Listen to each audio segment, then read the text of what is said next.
আসসালামু আলাইকুম আহমতুল্লাহ। প্রিয় 2025 সালের এসএসসি শিক্ষার্থীবৃন্দ, আমার চ্যানেল মাধ্যমিক গণিতে তোমাদের স্বাগতম। বন্ধুরা, পরীক্ষার এই পূর্ব মুহূর্তে আমি তোমাদের লেকচার টেস্ট পেপারের সাজেশন অংশে যে 3 স্টার প্রশ্নগুলো আছে সেগুলো নিয়ে আলোচনা করছি। এই পর্বে থাকছে অধ্যায় 11 বীজগণিতিক অনুপাত ও সমানুপাত এর 3 স্টার প্রশ্নসমূহের আলোচনা। এখানে প্রথম যে প্রশ্নে 3 স্টার দেয়া আছে সেটা হচ্ছে 4 নম্বর প্রশ্ন। বলা হয়েছে পি কিউ আর ক্রমিক সমানুপাতি, আর আরেকটা সমীকরণ দেওয়া আছে M square minus 2m by A plus 1 is equal to 0। ক নম্বর প্রশ্নে সরল করতে বলা হয়েছে 3x inverse plus 2y inverse আর whole to the power inverse. তো এই যে এটা হচ্ছে প্রশ্ন, দেখতে পাচ্ছ আশা করি। এটাকে সরল করতে হবে। এক্স ইনভার্স মানে হচ্ছে এক্স এর বিপরীত রাশি, অর্থাৎ 1/x। তো সামনে যেহেতু 3 গুণ অবস্থায় আছে, তো আমরা একসাথে লিখতে পারি 3 আর 1/x গুণ করে 3/x লিখতে পারি। একইভাবে y ইনভার্স আছে তার মানে 1/y, তার সাথে 2 গুণ করে 2/y। এবার বাইরে যে ইনভার্স ছিল -1 পাওয়ার, সেটা বাইরে থাকলো। ব্র্যাকেটের ভেতরে আমরা লসাগু নিলাম, x আর y এর লসাগু xy। x দিয়ে xy কে ভাগ করলে একটা y থাকে, তার সাথে উপরের লব 3 গুণ করলে 3y প্লাস একইভাবে এখানে হচ্ছে 2x হয়। ইনভার্স মানে ওই যে বললাম যে বিপরীত রাশি, তো এই রাশিটাকে উল্টিয়ে দিলেই এটার ইনভার্সের কাজ হয়ে যায়। তাহলে এই xy যেটা হওয়ার আছে সেটাকে উপরে, আর এই যে 3y প্লাস 2x, অথবা একটু সাজিয়ে লেখা হয়েছে 2x প্লাস 3y, সেটা হচ্ছে নিচে। তাহলে এটাই হচ্ছে এই 4-এর ক নম্বর প্রশ্নের আনসার। খ নম্বর প্রশ্নে বলা হয়েছে যে প্রমাণ করো যে p two the power 4 q two the power 4 r two the power 4 into p two the power -6 plus q two the power -6 plus r two the power -6 is equal two p two the power 6 plus q two the power 6 plus r two the power 6। তো এই প্রশ্নটা এই একই রকম প্রশ্ন, কিন্তু এই যে পাওয়ারটা বিভিন্ন রকম দিয়ে বিভিন্ন বা পি কিউ আর এই চলকগুলো একটু পরিবর্তন করে বিভিন্ন সময় বিভিন্ন স্কুলে বিভিন্ন বোর্ডে অনেকবার এসেছে। অনেক ইম্পর্টেন্ট একটা প্রশ্ন। এখন খেয়াল করো, এটার জন্য আমাদের উদ্দীপকে যে তথ্য দেওয়া আছে পি কিউ আর ক্রমিক সমানুপাতি, সেই তথ্যটা প্রয়োজন। তো পি কিউ আর ক্রমিক সমানুপাতি এর মানে হচ্ছে পি আর কিউ এর যে অনুপাত, কিউ আর আর এর অনুপাত সমান, অর্থাৎ পি বাই কিউ আর কিউ বাই আর সমান। তো এটাকে আর গুণন করলে আমরা এরকম একটা সমীকরণ পাই, Q square is equal to P R. এই মানটা আমরা যেটা আমাদের প্রমাণ করতে বলা হয়েছে সেটার বাম পক্ষে সেই মান ব্যবহার করে আমরা ডান পক্ষটা মেলানোর চেষ্টা করব। তো এটার বাম পক্ষ হচ্ছে এই যে দেখতে পাচ্ছ লিখে নেওয়া হয়েছে। এখন এখানে যে কিউ টু দ্য পাওয়ার 4 আছে, এটাকে যদি আমরা কিউ স্কোয়ার হোল স্কোয়ার লিখি, তাহলে এই যে কিউ স্কোয়ারের জায়গাতে এই যে কিউ স্কোয়ারের যে মানটা বের করেছিলাম পি আর, সেই মানটা এখানে প্রয়োগ করা যাবে। আর এই ব্র্যাকেটের মধ্যে -6 পাওয়ার আছে, তার মানে হচ্ছে 1/p টু দ্য পাওয়ার 6। একইভাবে এই যে কিউ টু দ্য পাওয়ার -6 এর মানে হচ্ছে 1/q টু দ্য পাওয়ার 6। একইভাবে এই যে এটাও। এখন এই যে এখানে কিউ স্কোয়ারের জায়গাতে পি আর মান বসানো হলো, তার উপরে যে স্কোয়ার ছিল সেই স্কোয়ারটা দেওয়া হলো। তার মানে এটা যদি স্কোয়ারের কাজ করে দেওয়া হয় পি স্কোয়ার আর স্কোয়ার হয়। তার সাথে যদি এই বাইরের পি টু দ্য পাওয়ার 4 আর আর টু দ্য পাওয়ার 4 আমরা গুণ করে দিই, তাহলে সব মিলে এটা একসাথে যদি হিসাব করি তাহলে P to the power 6 into R to the power 6 পাবো।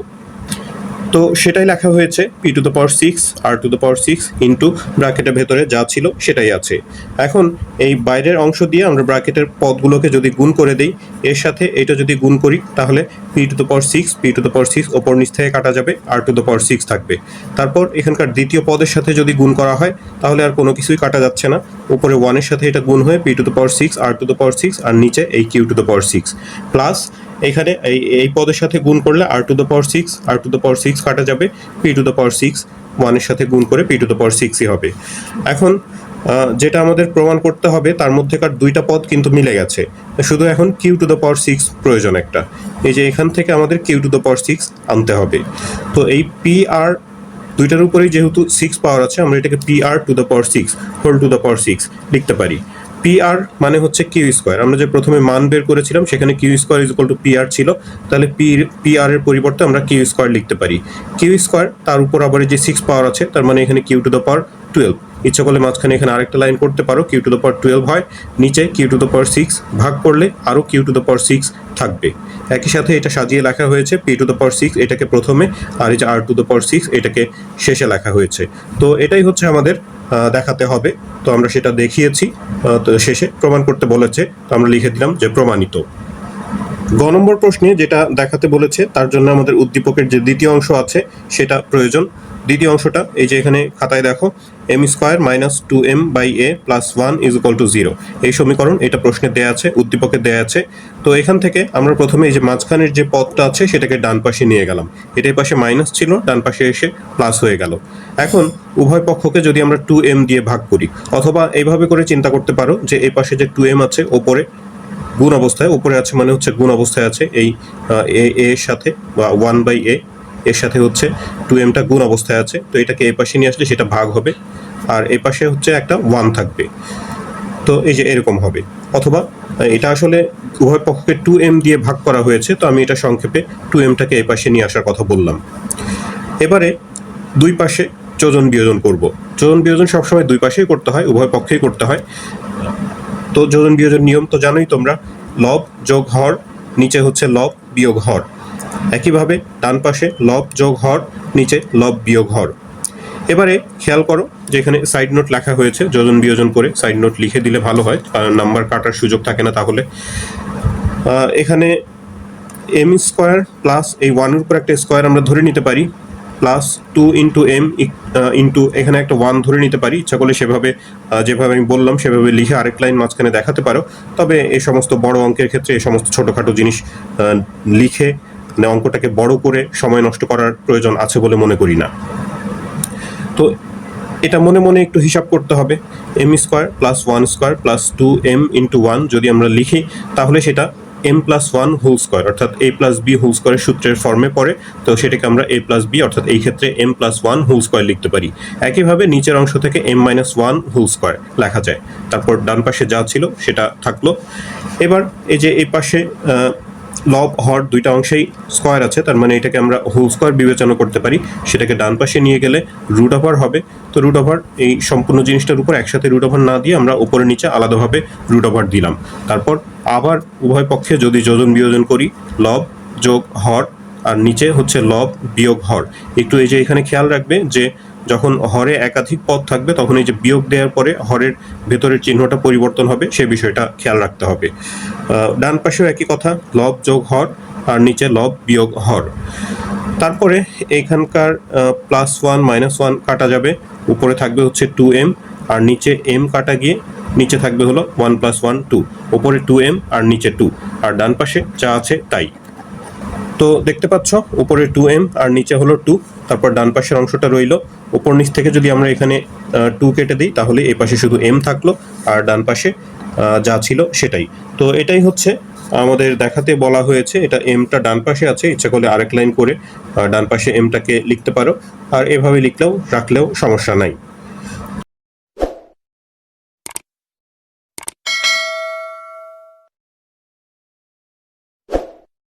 এরপরের 3 স্টার প্রশ্নটা হচ্ছে 5 নম্বর। বলা হয়েছে একটা আয়তাকার ক্ষেত্রের দৈর্ঘ্য 40 মিটার আর প্রস্থ 30 মিটার, ইহার পরিসীমা একটা বর্গক্ষেত্রের পরিসীমার সমান।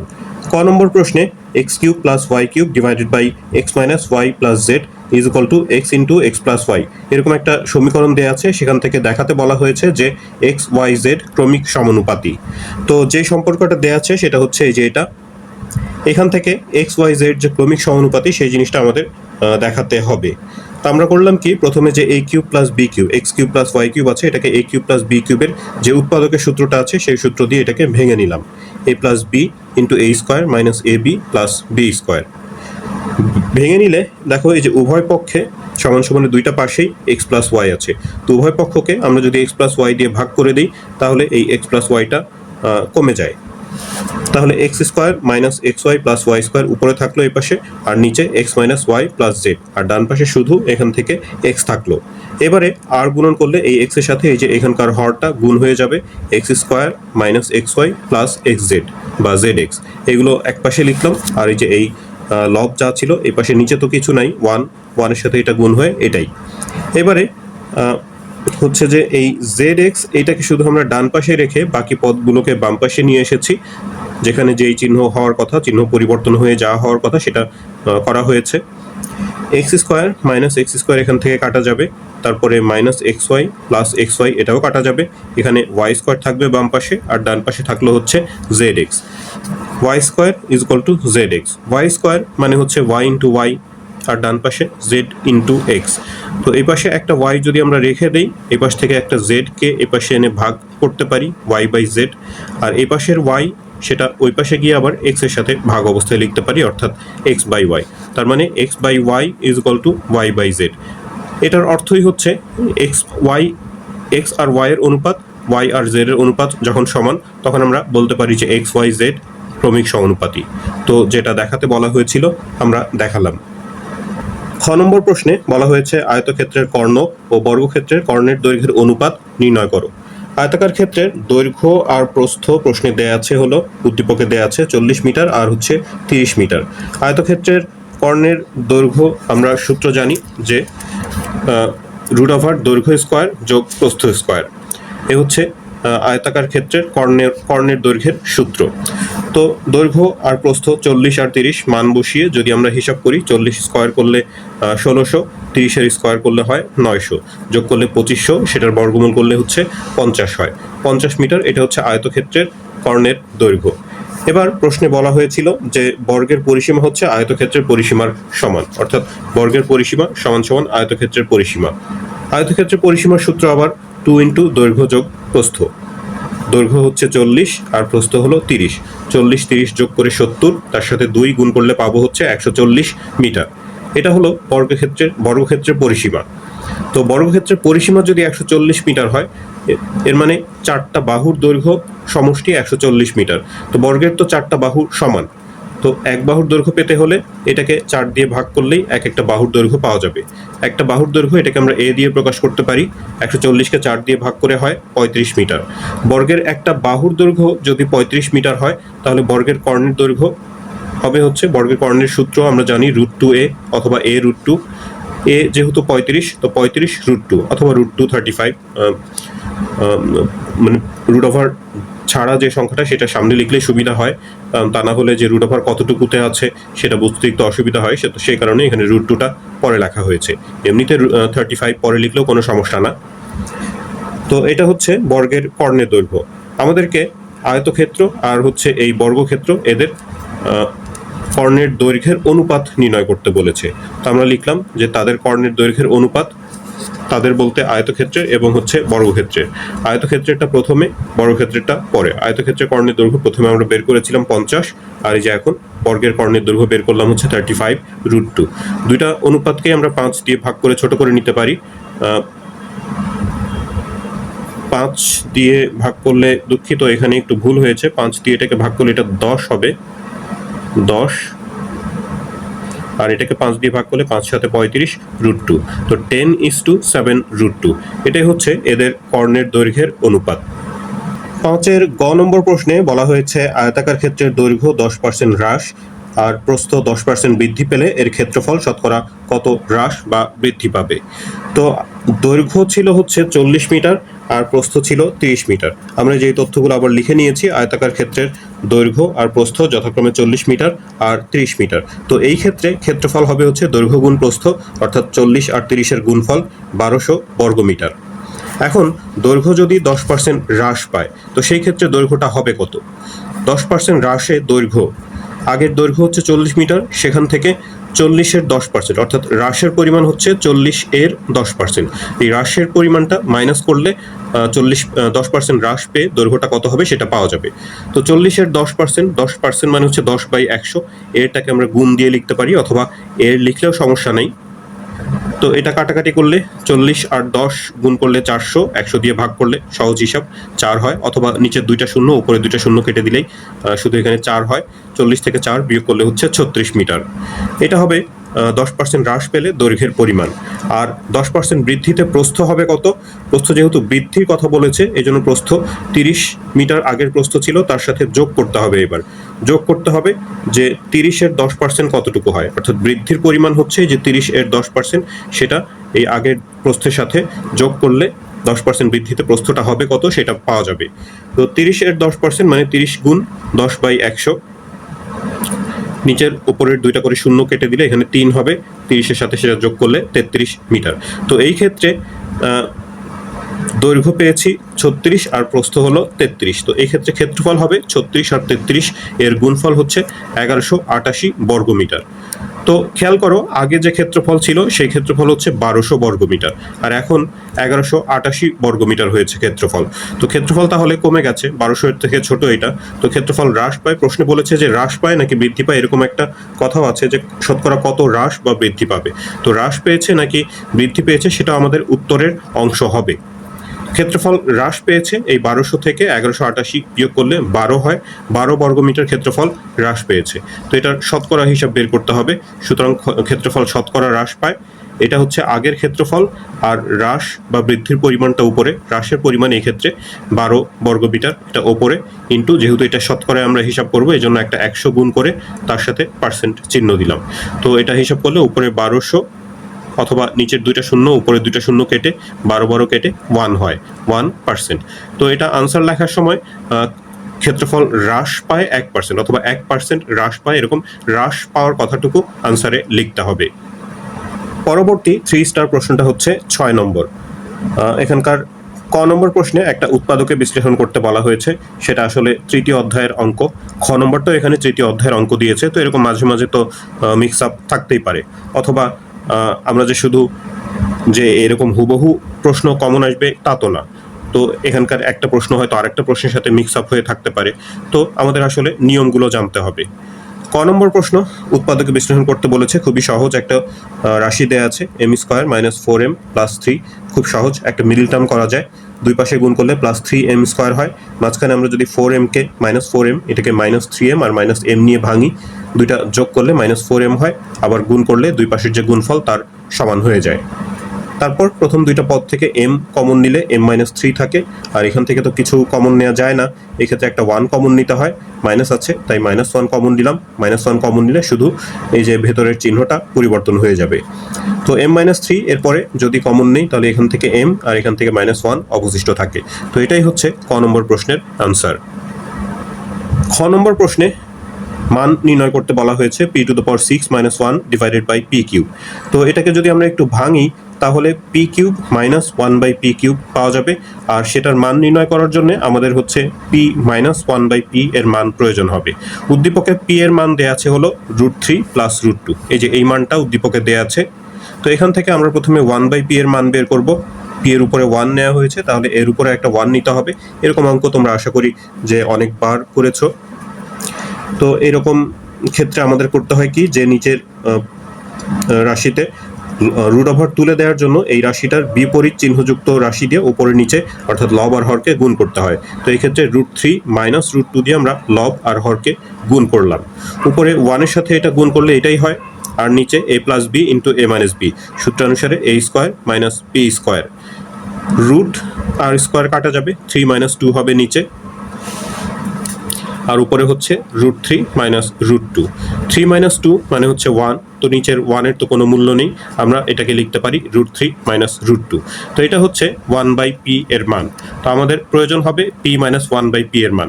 p এর মান হচ্ছে √3 + √2, এরপরে যে মাইনাস 1/p এর মান √3 - √2, কিন্তু এই যে সামনে মাইনাসের কারণে মাইনাস এটা প্লাস হয়ে গেল। তো এই +√3 আর -√3 কাটা যাবে, দুইটা √2 যোগ করলে 2√2, এই হচ্ছে p - 1/p এর মান। এবারে প্রদত্ত রাশি যেটার মান আমাদের নির্ণয় করতে হবে সেটা লিখে নিলাম। এটাকে একটু বিশ্লেষণ করলে যেমনটা আগে বলেছিলাম, p⁻6/p³ - 1/p³ এভাবে করে লেখা যায়, এটা লসাগু নিলে আবার পূর্বের অবস্থায় আসবে। তো এটা ভাগ করলে p³ - 1/p³ a³ - b³ সূত্রানুসারে a - b whole cube plus 3ab × a - b। তো এই জিনিসটা মাথায় রেখেই আমরা p - 1/p এর মান প্রথমে নির্ণয় করে নিয়েছিলাম।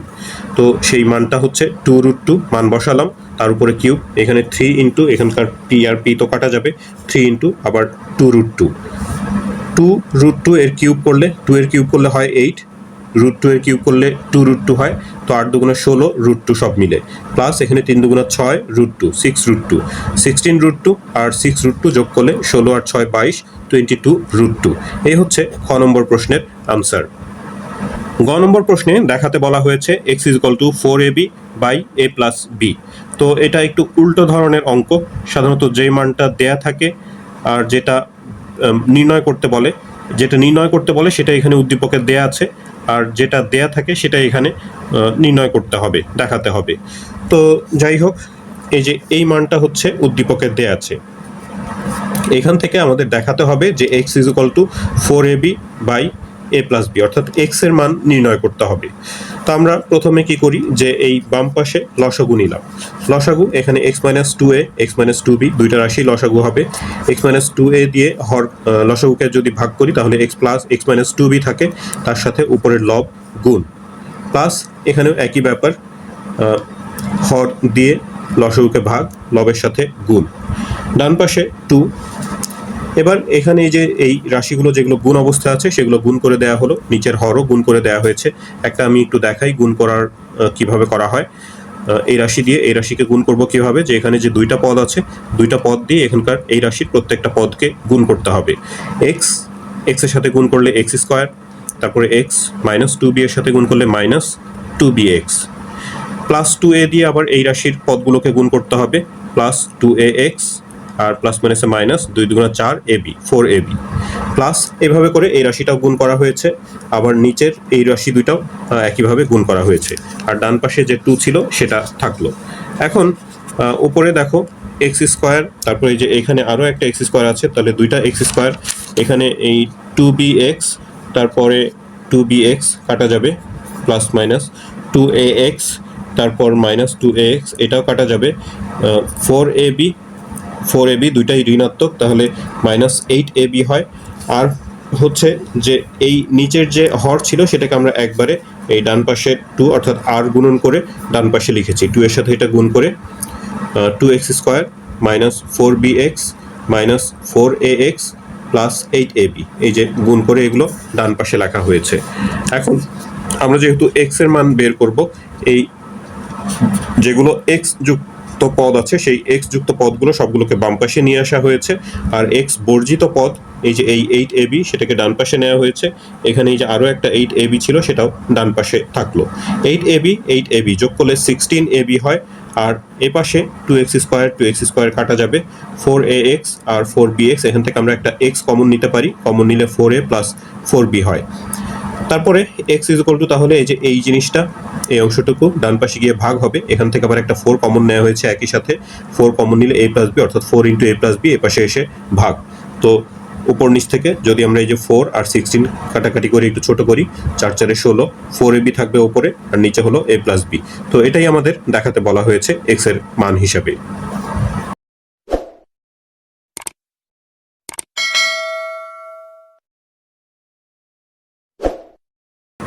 3 স্টার প্রশ্ন 8। ক নম্বর প্রশ্নে x এর মান নির্ণয় করতে বলা হয়েছে। এখানে উদ্দীপকের যে অংশটা আছে x যুক্ত সেটা হচ্ছে 8x inverse = a inverse plus b inverse. তো সেটা এই যে খাতায় লিখে নিয়েছি। এখান থেকে আমাদের x এর মান নির্ণয় করতে হবে। তো x ইনভার্স মানে হচ্ছে x এর বিপরীত রাশি, অর্থাৎ 1/x, তার সাথে যেহেতু 8 গুণ অবস্থায় আছে তো গুণ করে আমরা একসাথে 8/x লিখতে পারি। এখানে a ইনভার্স মানে 1/a, b ইনভার্স মানে 1/b। ডান পাশে লসাগু নিলাম, ab লসাগু, a দিয়ে ভাগ করলে একটা b থাকে, তার সাথে 1 গুণ করে b, প্লাস একইভাবে এখানে হচ্ছে a। তো আমরা যেহেতু x এর মান এখান থেকে বের করব, তো এই কারণে xটা উপরে থাকলে সুবিধা হয়, তো এই কারণে উল্টিয়ে দিলাম। এ পাশে উল্টিয়ে দিলে ডান পাশের ভগ্নাংশটা উল্টে যাবে। উল্টে গেলে এখন আমরা যেহেতু x এর মান বের করব, নিচে 8 আছে, 8 r গুণন করে ওই পাশে নিয়ে যাই, 8ab হবে ডান পাশে তাহলে, আর নিচের a প্লাস b সেটা থাকলো, বাম দিকে শুধু এই xটা রইল, অর্থাৎ x এর মান তাহলে পেলাম 8ab by a plus b। এটাই হচ্ছে ক নম্বর প্রশ্নের আনসার। এরপরে খ নম্বর প্রশ্নে বলা হয়েছে যে প্রমাণ করো যে x plus 4a by x minus 4a plus x plus 4b by x minus 4b = 2। তো সেটা প্রমাণের জন্য আমরা যে ক নম্বরে এক্স এর মান বের করেছি সেই মানটা প্রয়োজন হবে। সেটা যদি ক নম্বরে না করা হতো তাহলে এই খ নম্বরে আবার মানে করেই নিতে হতো সেটা। তো ক নম্বরে সে এক্স এর মান আলাদা করে মানে বের করতে বলার কারণে আমাদের খ নম্বর অঙ্কটা কিছুটা ছোট হয়ে গেছে। তো এক্স এর মান আমরা ক নম্বরে যেটা নির্ণয় করেছিলাম সেটা এখানে বের করলাম। তো এখান থেকে হচ্ছে আমরা করব কি, যেটা প্রমাণ করতে বলেছে বাম পক্ষে যে অংশটুকু আছে সেখানে আবার দুইটা ভগ্নাংশ আছে, তো সেই দুইটা ভগ্নাংশের মান আলাদা আলাদাভাবে বের করব। অর্থাৎ প্রথমে আমরা X plus 4a by X minus 4a এর মান বের করব। এখানে যদি আমরা নিচে একটা 4a আনতে পারি তাহলে এটা যোজন বিয়োজন করলেই X plus 4a by X minus 4a পাওয়া যাবে। তো সেই কারণে আমরা নিচে একটা 4a ভাগ করেছি, আর এ পাশে যদি একটা 4a ভাগ করা হয় 4 আর 8 কেটে 2 হবে, আর এ কেটে একটা বি থাকবে উপরে, অর্থাৎ 2b থাকবে উপরে। তো একটু সংক্ষেপ করা হয়েছে, বুঝতে যদি অসুবিধা হয় তাহলে উভয় পক্ষে একটা 4 মানে এখানে একটা 4a লিখে এর নিচে 4a লিখে তারপর কাটাকাটি করে মাঝখানে আরেক লাইন বেশি করতে পারো। তো হলো কি এরপর যে আমরা যোজন বিয়োজন করব, লব যোগ হর লব বিয়োগ হর।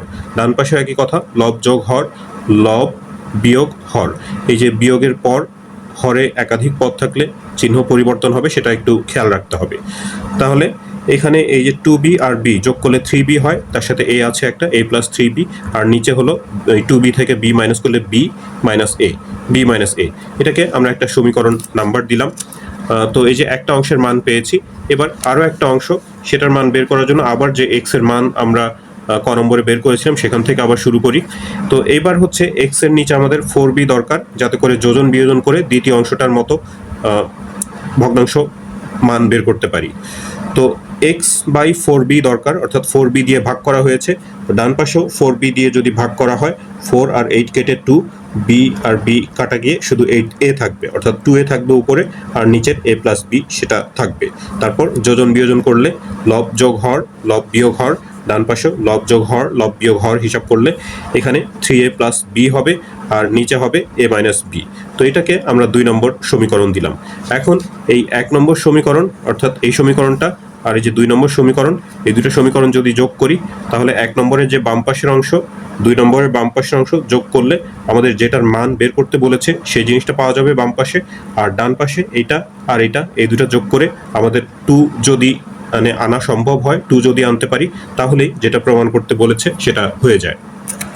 আমরা লিখলাম 1 ও 2 নং যোগ করে পাই 1 নংয়ের বাম পাশের অংশ 2 নংয়ের বাম পাশের অংশ, সেই দুইটা যোগফল। ডান পাশে হচ্ছে 1 আর 2 নং সমীকরণের ডান পাশের অংশ দুইটার যোগফল। তো এই জিনিসটার মান আমাদের 2 আনতে হবে, অর্থাৎ এই অংশটুকু হিসাব করে আমাদের 2 আনতে হবে। তো এই পাশের আর কোনো হিসাব নাই, আমরা শুধু ডান পাশের অংশটুকু হিসাব করব। এখন খেয়াল করো যে এই পাশে নিচে হলো b মাইনাস a আছে, আর এই ভগ্নাংশের নিচে a মাইনাস b। তো এটা যোগ অবস্থায় আছে, আমরা লসাগু নিয়ে যোগ করব। তো যোগ করতে গেলে লসাগু নিতে গেলে তো নিচের হর দুইটা যদি একই রকম হয় তাহলে আমাদের অঙ্ক করতে বা হিসাব করতে সুবিধা হয়। তো সেই কারণে খুব সহজে আমরা এটাকে 1 করে নিতে পারি। একটা যদি মাইনাস কমন নেই তাহলে এটা b মাইনাস a হয়ে যায়। তো সেই কারণে একটা মাইনাস এখান থেকে কমন নেওয়া হয়েছে। কমন নেওয়া মাইনাসটা এই যে মাঝখানে প্লাসের সাথে গুণ করে একবারে এখানে মাইনাস করে দিলাম। তো মাইনাস কমন নিলে এখানে এই যে এটা b মাইনাস a হয়ে গেল। তাহলে দুইটা হরই যদি একরকম হয় তো লসাগু এই b মাইনাস a হবে। সেক্ষেত্রে উপরে লব যা যা আছে সেগুলোই হবে, শুধু এখানে মাঝখানে মাইনাস থাকার কারণে এই লবের ভেতরে যে প্লাস ছিল সেই প্লাসটা এখানে মাইনাস হয়ে যাবে। এবার 3b থেকে b মাইনাস করলে 2b হয়, আর a থেকে 3a মাইনাস করলে মাইনাস 2a হয় ঋণাত্মক, সেজন্য এই a এর পদটাকে পরে লেখা হয়েছে। নিচে b মাইনাস a, ওপরে একটা 2 কমন নেওয়া যায়, 2 কমন নিলে b মাইনাস a থাকে, নিচেও তো b মাইনাস a আছে, b মাইনাস a উপর নিচ থেকে কেটে দিলে 2 পাওয়া যায়। তো যেটা আমাদের দরকার সেটা পেয়ে গেছি আমরা, অর্থাৎ এই যে বাম পাশের অংশ এটা ইজ ইকুয়াল টু হচ্ছে 2। তো আমরা দেখালাম সেটা। 8-এর গ নম্বর প্রশ্নটা, এটা আমি এই ভিডিও শুরুর দিকে যে 4 নম্বর অঙ্কটা করেছি সেটার গ নম্বর এর সাথে একেবারে হুবহু একই অঙ্ক, শুধু 4-এর গতে যেখানে এ ছিল এখানে সেই ক্ষেত্রে এম আছে, আর 4-এর গতে যেখানে এম ছিল সেখানে এখানে হচ্ছে পি আছে। এই শুধু চলকের পার্থক্য আছে, তাছাড়া একদম হুবহু একই অঙ্ক। তো এটা আর করছি না, তোমরা 4-এর গ নম্বরটা নিয়ম বুঝে যদি করো তাহলে এটা করতে পারবে। 3 স্টার প্রশ্ন 10 নম্বর প্রশ্নের ক নম্বরে প্রথমে উৎপাদকে বিশ্লেষণ করতে বলা হয়েছে। বেশ বড় একটা রাশি দেখা যাচ্ছে, রাশিটা আমরা লিখে নিলাম এখানে 54x⁴ plus 27x³ minus 16x minus 8a। তো রাশিটা বড় হলেও আসলে খুব সহজ একটা অঙ্ক। এখানে 54 আর 27 দুইটাকে 27 দিয়ে ভাগ করা যায়, অর্থাৎ 27 কমন নেওয়া যায়। এখান থেকে x³ অ্যাটলিস্ট কমন নেওয়া যায়। তো 27x³ আমরা প্রথম দুইটা রাশি থেকে, প্রথম দুইটা পদ থেকে কমন নিতে পারি। কমন নিলে 27 দুগুণা 54 2, আর এখান থেকে একটা x থাকে, প্লাস এখানে 27x³ কমন নিলে শুধু একটা a থাকে। পরের দুইটা পদ থেকেও -8 কমন নেওয়া যায়। 8 কমন নিলে 8 দুগুণা 16 আর x অর্থাৎ 2x থাকে, তারপর মাইনাস কমন নেওয়া হয়েছে বলে এখানে প্লাস হয়ে যায়। 8 কমন নেওয়ার কারণে এখানে থাকবে শুধু a। তাহলে এই যে 2x প্লাস a, এই দুটা রাশি একই রকম। এই দুটা যদি আবার কমন নেই, 2x প্লাস a কমন নিলে এখান থেকে থাকবে 27x³ মাইনাস 8। এবারে এই 27x³ মাইনাস 8 এটা আবার কিউবের সূত্রে পড়ে। 27x³ এটাকে আমরা 3x হোল কিউব লিখতে পারি, আর 8কে লিখতে পারি 2³ তাহলে এটা a³ হলো মাইনাস 2 হলো b³ a³ মাইনাস b³ যেহেতু আমরা উৎপাদকে বিশ্লেষণ করছি, উৎপাদকে বিশ্লেষণের যে সূত্র আছে কিউবের, সেই সূত্রটা প্রয়োগ করতে হবে। a minus b into a square plus ab plus b square, সেই সূত্র। তো সূত্রানুসারে এটা লেখার পরে তারপর বাকি হিসাবের কাজটুকু 3x স্কোয়ার করলে 9x স্কোয়ার প্লাস এখানে 3 দুগুণা 6x প্লাস 2 এর স্কোয়ার করলে হচ্ছে 4। তো এটা হলো ক নম্বর প্রশ্নের আনসার। 10-এর খ নম্বর প্রশ্নটা, এটা আসলে চতুর্থ অধ্যায়ের অঙ্ক। চতুর্থ অধ্যায়ের যে অঙ্কগুলো করেছি সেখানে এটা করা হয়েছে, তো সেটা আর করছি না এখানে। আর গ নম্বর প্রশ্ন, সেটাও আমরা যে 8-এর খ নম্বর প্রশ্নটা করেছিলাম, সমাধান করেছি এই ভিডিওতেই, সেটার অনুরূপ, তো সেটাও আর করলাম না। আর বাকি আরও 3টা এখানে 3 স্টার প্রশ্ন আছে, 11, 12, 13। এই প্রশ্নগুলো আর সমাধান করে দেখাচ্ছি না, কারণ এগুলোর কোনোটা হচ্ছে অন্য অধ্যায়ে সেগুলো করা হয়েছে। আর যেগুলো এই অধ্যায়ের প্রশ্ন সেগুলো হচ্ছে যে কয়টা অঙ্ক এখানে করলাম সেগুলোর মধ্যেই আছে।